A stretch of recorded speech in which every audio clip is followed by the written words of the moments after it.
Bonjour tout le monde. J'ai pensé faire ce petit vidéo-là improvisé.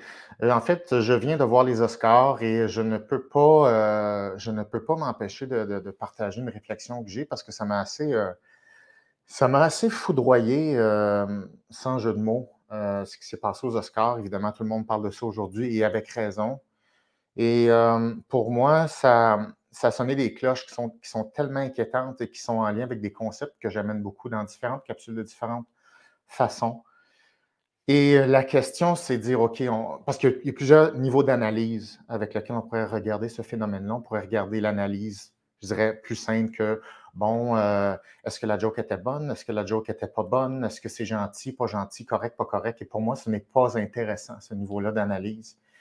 Euh, pour comprendre mieux l'importance de ce qui se passe dans un geste comme ça, dans un événement live à grand prestige, grande retombée médiatique comme les Oscars, il faut comprendre, selon moi, des espèces de fondements culturels qui sont en train de transparaître de plus en plus, qui se préparent depuis plusieurs années maintenant.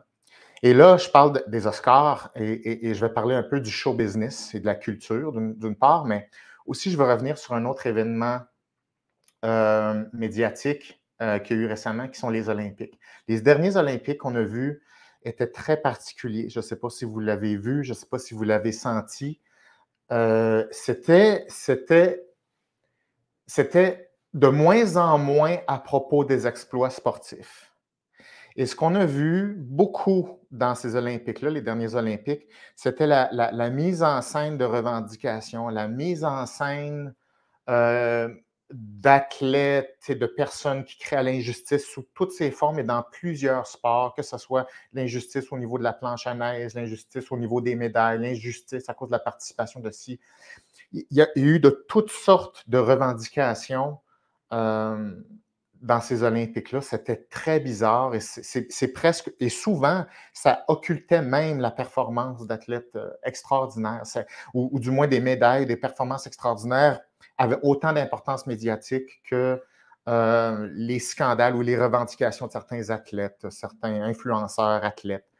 Bref, on est définitivement dans une autre période sociale depuis plusieurs années déjà, mais je pense que ça fuse de toutes parts. Et hier, ce qui s'est passé aux Oscars, c'est l'extension de ça. Alors, maintenant, si on revient aux Oscars, c'est important de regarder le show business.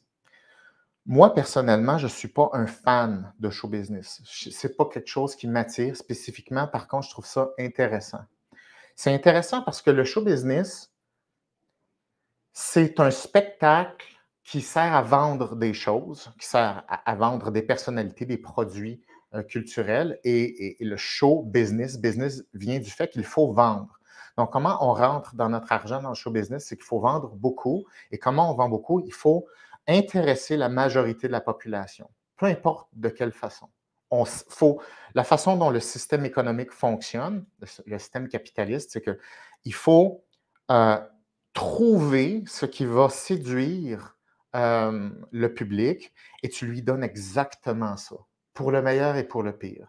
Ce n'est pas une question de est-ce que c'est vraiment bon pour les autres, c'est uniquement une question de est-ce que ça va vendre. Donc, il n'y a rien que je vous apprends là-dedans. Alors, le show business, c'est la mise en scène de produits culturels qui vise à vendre le plus possible, donc qui vise à parler à la majorité de la population. Et donc, ce qui est mis à l'avant-scène dans le show business, ce sont des choses qui représentent les gens dans une population.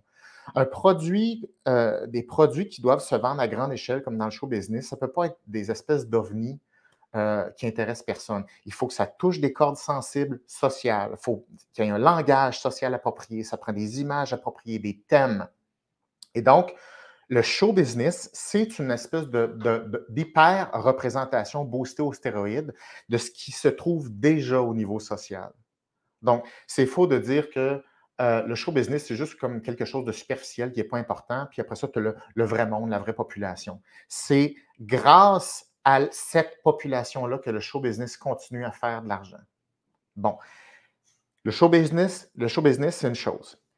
Un des événements clés qui représente le show business et un des centres du show business mondial, une des plaques tournantes, c'est Hollywood et c'est la consécration des Oscars. Donc, cet événement-là, ce n'est pas rien, les Oscars.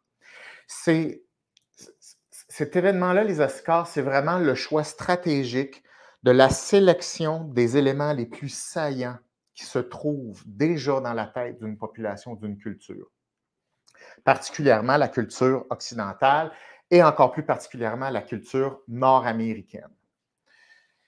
Alors, quand on regarde le show business, il s'agit de savoir, mais qu'est-ce qui se dit là-dedans? Qu'est-ce qui est valorisé là-dedans? Qu'est-ce qui est présenté comme étant bon? Qu'est-ce qui fait en sorte que ça correspond au public et que ça touche le public et qui garde le public en haleine?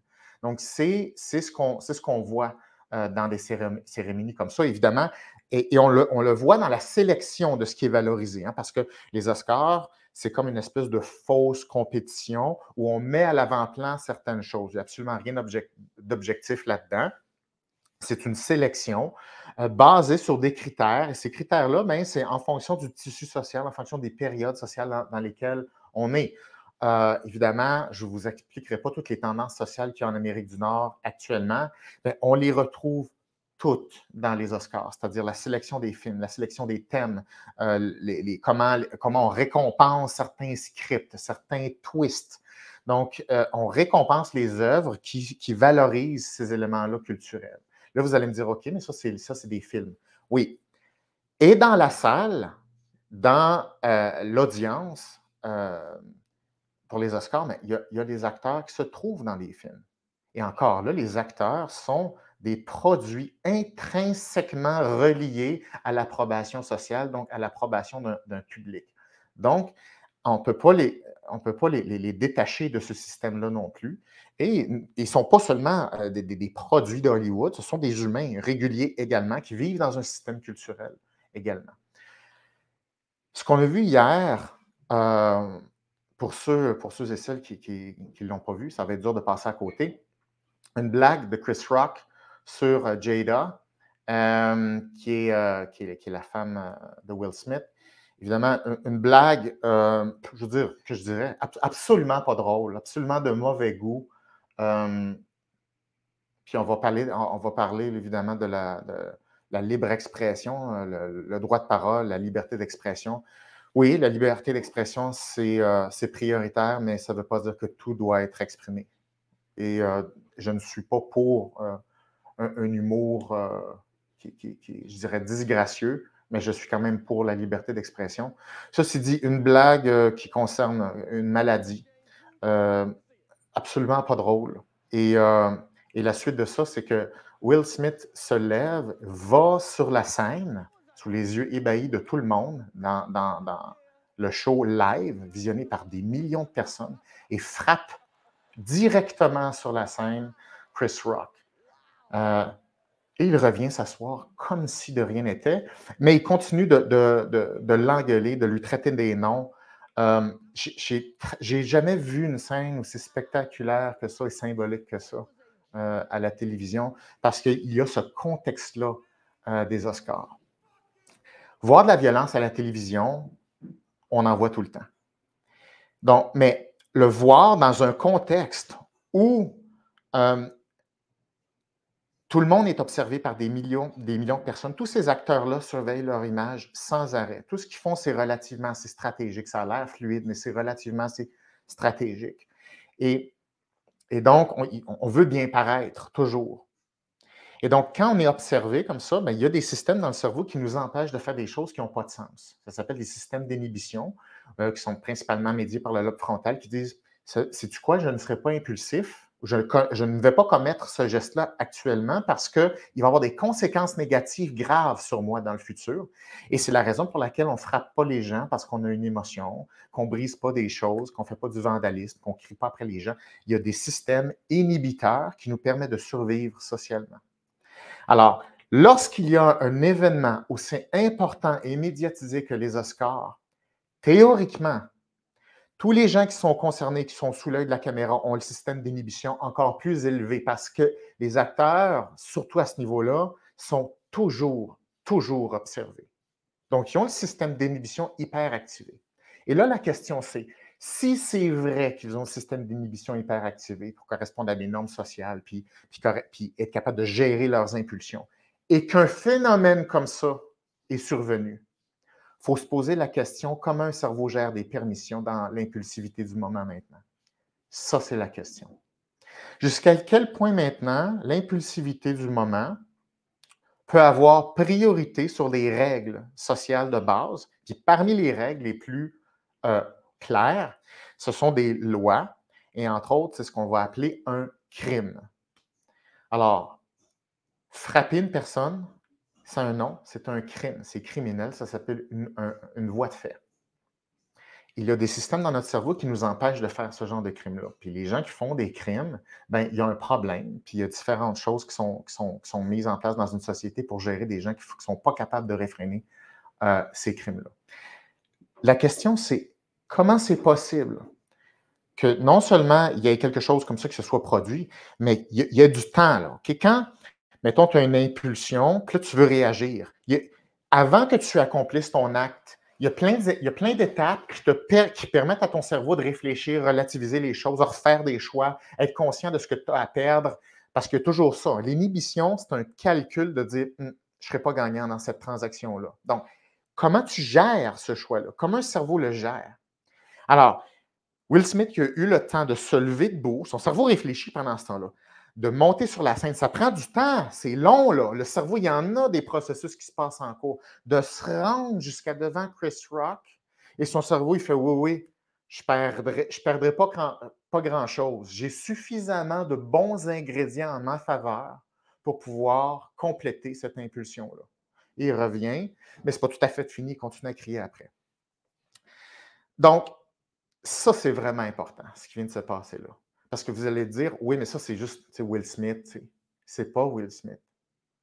Ce que vous avez vu aux Oscars, à l'occurrence Will Smith, c'est le symbole de ce qui est maintenant permis, de ce qui est maintenant moins risqué et de ce qui est maintenant valorisé socialement. Je le rappelle, le show business, c'est un indicateur de ce qui est valorisé et permis socialement. C'est important de comprendre ce qui joue dans le show business. Et c'est important de comprendre les principaux artisans et acteurs présents dans le show business, comment ils se comportent. C'est important, ça. Et là, le message que ça envoie, et ce qui est clair, absolument clair pour moi, c'est que maintenant, si tu sens que quelque chose est injuste, parce que ça part d'une émotion négative, tu peux l'interpréter comme une injustice et tu es maintenant légitimé pour rétablir l'ordre social.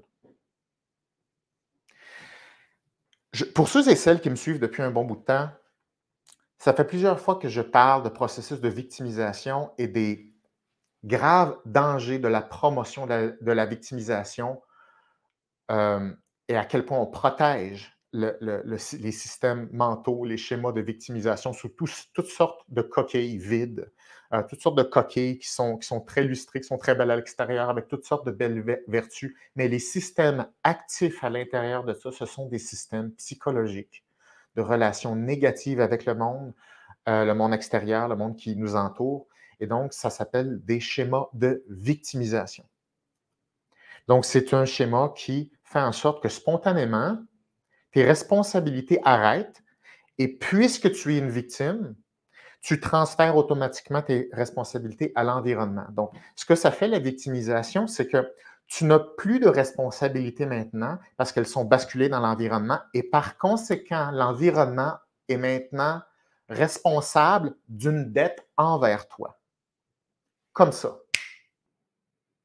Dans l'instant présent, c'est l'environnement qui t'en doit une. Et si l'environnement t'en doit une et ne te le donne pas, ça veut dire que tu es en droit de rétablir cet équilibre-là. C'est ce qu'on a vu hier. Ça, c'est l'expression des schémas de victimisation. C'est une des conséquences, c'est un des symptômes qu'on a vus. Parce que pour qu'une personne est sur un stage devant des millions de personnes, jouer sa réputation complète, que son cerveau ne l'arrête pas, puis allait faire une voie de fait, agresser physiquement quelqu'un, frapper quelqu'un, puis son cerveau pense: «Oui, oui, mais c'est quand même correct». Je pense qu'on a manqué un petit quelque chose et on n'est pas sorti du bois, les amis. Parce que vous allez me dire: «Mais peut-être que c'est seulement Will Smith le problème». Ce n'est pas Will Smith. Ce sont des courants qui ne datent pas d'hier, qui datent de plusieurs années et qui sont insidieux parce qu'évidemment, il n'y a pas de courant qui va directement inciter à de la violence physique. Par contre, il faut comprendre que les conséquences de certains courants, entre autres des courants qui font la promotion de la victimisation, font automatiquement la promotion de la violence. Pourquoi la violence? Parce que selon les schémas de victimisation, plus tu te sens victime, qui est basé sur une interprétation du monde, sur une émotion, plus tu es légitimé de rétablir l'ordre avec une violence qui est proportionnelle à ton sentiment d'avoir été offensé. Donc, plus une personne se sent offensée avec des schémas de victimisation, plus elle est en droit d'être violente envers l'environnement. Donc, la victimisation, ça crée de la violence. Toujours. Les personnes qui sont aux prises avec ces schémas-là de victimisation vont créer des victimes autour d'elles. C'est toujours comme ça, sur le plan individuel et sur le plan du groupe. Ce sont les mêmes systèmes. Alors là, la question c'est oui, mais est-ce que c'était une bonne joke et c'était pas un peu chien, ce que Chris Rock a dit? Entre vous et moi, c'est 100% inapproprié. Mais ça, c'est une impression personnelle. Ça, c'est Guillaume Dulude. Et on s'en fout, ça. Ce n'est pas le critère de comment on fonctionne en société. En société, c'est tu as des émotions, tu as le droit. Et après ça, tu dois faire un choix de te comporter d'une façon. Ce qui se passe à l'intérieur d'une personne, ce n'est pas la responsabilité des autres. Les comportements, par exemple, ça, c'est observable et ça a des conséquences sur les autres. Et donc, tu as une responsabilité vis-à-vis de tes comportements. Et en ce moment, nos gouvernements, les courants sociaux, font la promotion des systèmes qui augmentent cette volonté de se faire justice proportionnellement à une émotion, laquelle est relative est reliée au sentiment d'être offensé, qui est relatif à l'injustice. Donc, c'est ce on entend ça en ce moment, les justiciers, ceux qui se donnent la mission de changer l'environnement. Ce que vous avez vu aux Oscars, c'est l'expression de ces phénomènes-là. Donc, l'intérêt n'est pas Will Smith. L'intérêt réside dans les systèmes qui font la promotion de ça en Amérique du Nord. Et ça ne s'est pas rendu n'importe où, ça s'est rendu aux Oscars, qui est, je le rappelle, une des interfaces où les humains se gèrent normalement. Il y a vraiment de quoi s'inquiéter. Et moi, je ne pense pas que ça va aller dans la bonne direction. Je pense que ça va continuer à empirer. Et une des choses qui est absolument fascinante que vous pouvez voir, c'est qu'il y a certaines personnes qui ont dit: ouais, là, ça, c'est pas correct, ça. Il ne faut pas frapper les autres. Wow, big deal. Il y en a une autre catégorie de gens, et c'est absolument extraordinaire, et ça, c'est un problème, c'est de dire: ouais, mais c'était chien, la joke. Ça, c'est le problème. Et à plus petite échelle, on a l'équivalent. On a Mike Ward ici, qui a fait une blague que je n'ai pas du tout aimée non plus. Et là n'est pas la question. Donc, on a exactement le même phénomène, mais là, on l'a boosté à la Hollywood. Mais encore là, on aurait tort de séparer ce qui se passe à Hollywood de ce qui se passe en Amérique dans la vie quotidienne. Donc, il y a vraiment de quoi s'inquiéter, tout le monde. Voilà, j'arrête là-dessus. Bye.